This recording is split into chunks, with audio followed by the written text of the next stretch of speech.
Hello and welcome to David Parkin's Delusions of Grandeur. This is an installation all about 2 years ago. I suffered a bipolar manic episode and was sectioned for 4 months. 4 months! And it gives you a kind of rundown of how I ended up getting sectioned. You know, someone broke up with me.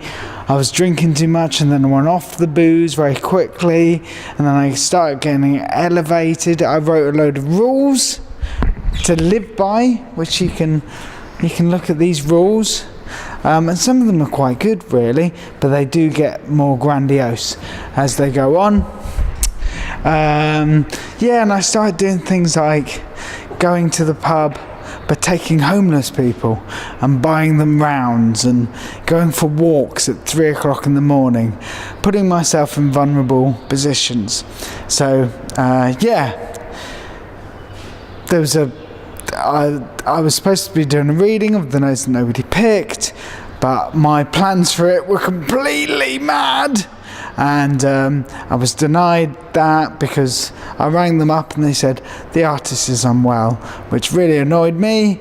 Had an argument with my parents, and that kind of led to getting sectioned. And so there are writings on the wall which basically take you from here to all the way round. There are arrows on the floor to show you the way. So here we've got getting sectioned, meeting Morella. I fell madly in love with a fellow patient, and that lasted a long time. It was very madly obsessional kind of thing. This is about kissing her, and here we have my notebook that I made when I was in there. I'm trying to get to the front here. I was convinced that people with mental health problems were magical people, but they were negative magic people. So here it says, negative magic people do not need drugs. Like autism, their brains are just wired differently. They see the world in symbols, language, poetry, song, visual art, and they have a strong moral standpoint. These people should be cherished and nurtured. Positive magic people are poets, writers, painters, musicians, artists and geniuses. Negative magic people are exactly the same but have lived hard, awful, sometimes horrific lives. We should not be scared of them, we should save them. So I was quite elevated, and I was convinced I could save the NHS and make it a better place. And then I got they put me in an all-men's ward because I was getting a bit too close with Morella. This is just a dream I had. This is also about ward meetings. A ward meeting is where all the doctors and nurses get together and have to decide about whether you're sane enough to be let out into the real world. I thought it would be funny, referencing Blackadder. I thought it would be funny to go in with a pair of pants on my head and some pencils stuck up my nose. A few of them got the reference, but surprisingly enough, I was not released at that point. And here I worked with ArtSpace, who are a group of mental health service users, and ArtSpace is a visual kind of thing. So we made paintings and drawings with them, which you are now surveying. And also, where is it? Shouldn't be under here.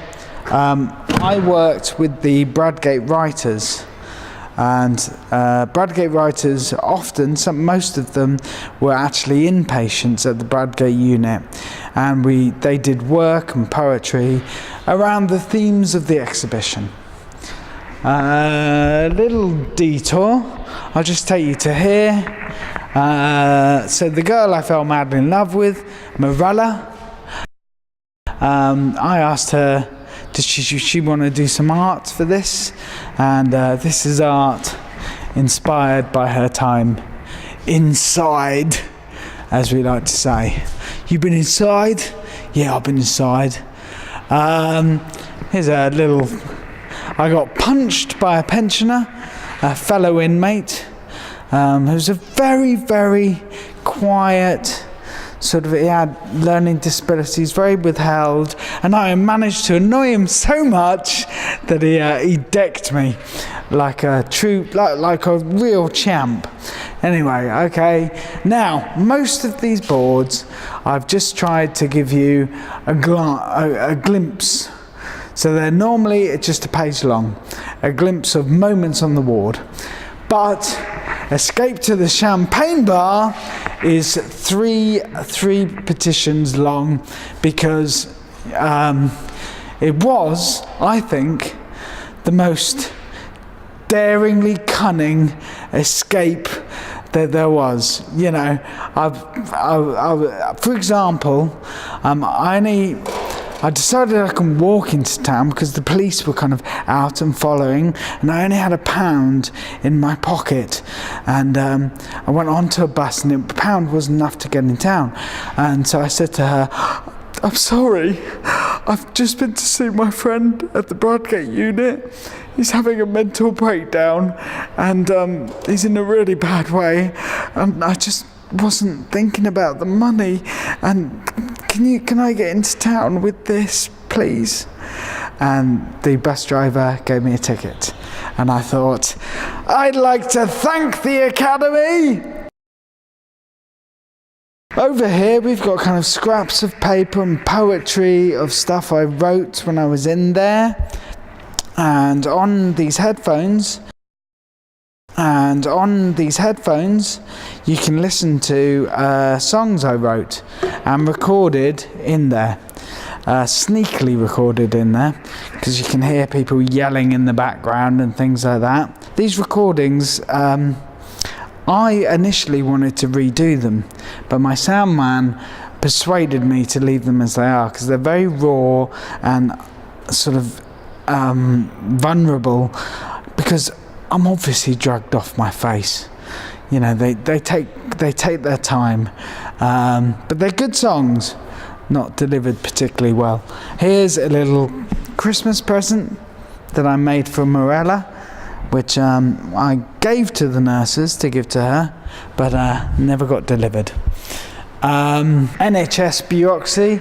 And so when I started taking the drugs, I didn't take the drugs for a long time, but when I started taking the drugs, I started drooling. And at one point, I was still drooling, and I said, can I have some more drugs for my drooling, please? And the nurse, right, she looked at her chart and said, oh no, we can't do that. We gave you one of those an hour ago. It's not allowed. And the drugs they were giving me were essentially quells. So there's moments like that with NHS bureaucracy when you think, they're just quells. Just give me quells.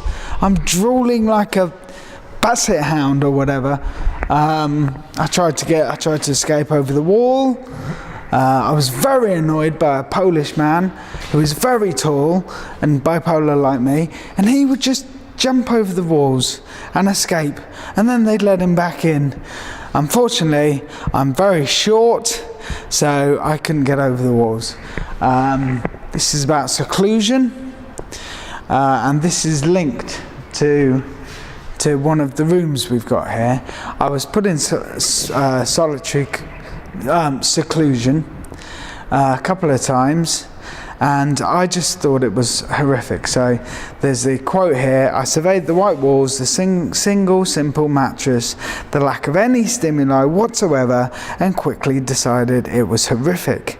Anyone with a mad, choking, dark brain would have no distractions apart from their splintering mind.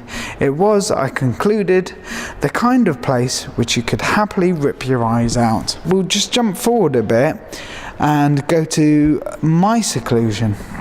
So, when I was in there, I drew up plans to what I thought seclusion should be like. So, here are the plans.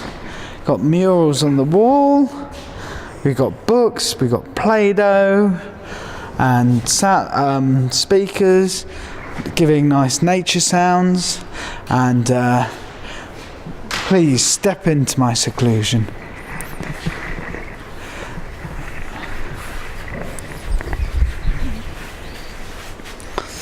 So Play-Doh, because I figured you can't top yourself with Play-Doh. Might be a good tagline for the company next time they're giving their putty a push.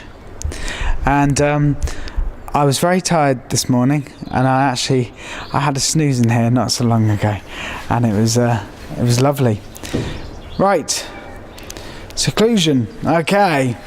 I thought the NHS bedrooms were pretty rubbish, so I, as you can see, designed my own, and this is my bedroom that I would have liked to have had whilst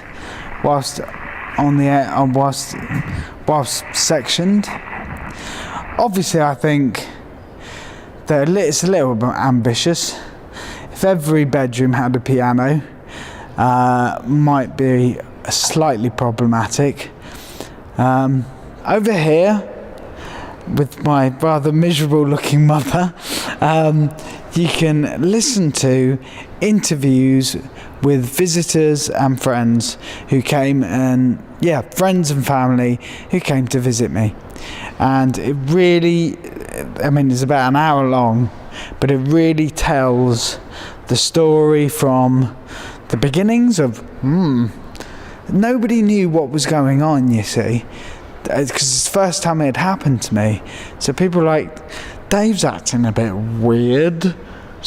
So it starts like that. Dave's acting a bit weird, and then, okay, no, he's acting really weird. No, better get him sectioned.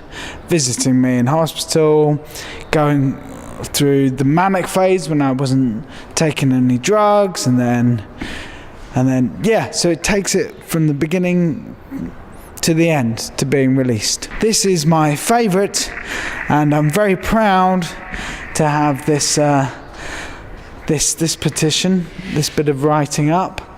It is called Wanking, and this is all about the problems of wanking whilst under section.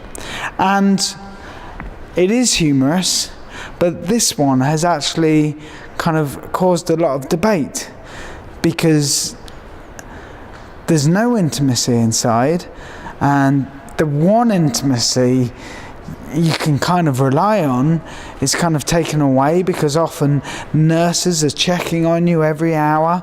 There's no visual stimuli. Maybe NHS psychiatric wards need porn. That's all I'm saying. Anyway, but in this story, I was being released on like 4 hours at a time, and I went in a shop and I thought, right, I'm going to get myself an art pamphlet, and I chose one, and I reached, and I was too short,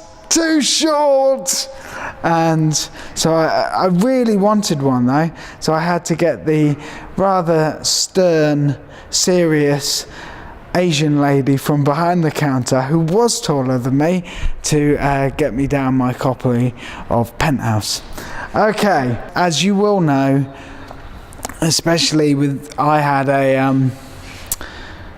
a big bipolar manic episode, and as always happens, it is followed by a depression. And this is kind of Morella left earlier than I did. I was going to look after her and come and visit her, but she left before me, which kind of put me in a real funk. And here I'm very depressed, and I've got a friend who has no memory. He's not on the right ward. He should be on a brain injury ward, because he's got this horrible thing where every morning he wakes up and he doesn't know what's going on. Anyway, and normally he'd come up to me every morning because he thought he knew me, because there's a lot of Daves about. He'd go, Dave, what's going on? And I'd go, you fell down some stairs, you were drinking too much, they're giving you drugs now, it's going to be fine. That's when I was flying. But when I became depressed, I found it harder. And this ends with, he was just really broken in his room, and he said to me, Dave, have I gone mad, or am I in hell? Yes, so things are getting a bit more serious now. Well, I thank you, Benji. My glamorous assistant, Benji, here. Within here, when I did crash, I wrote down stream of consciousness. Just to keep my mind busy, just to keep me occupied, just to try to be positive. And and you can listen to it as well. There's the train station attempt. There was a very half-hearted suicide attempt. This is more of a cry for help, really. Talk with Tamika. Now, within the NHS, there's the odd professional who is just amazing, just fantastic. And she was a trainee doctor, and she was great. She made time for everyone, and she really got to know you. And there's a bit at the end here, I say, do you remember what you said to me when I was high, when I asked what changes you would make to Bosworth Ward if you could? Yes, I do, she says solemnly. I said I'd tear it down. So she wasn't overly impressed with the NHS psychiatric treatment. And this is just looking back. I finally get my freedom, which is somehow underwhelming. And then I just reflect upon, I've badmouthed the NHS, but I think the NHS do the best they can.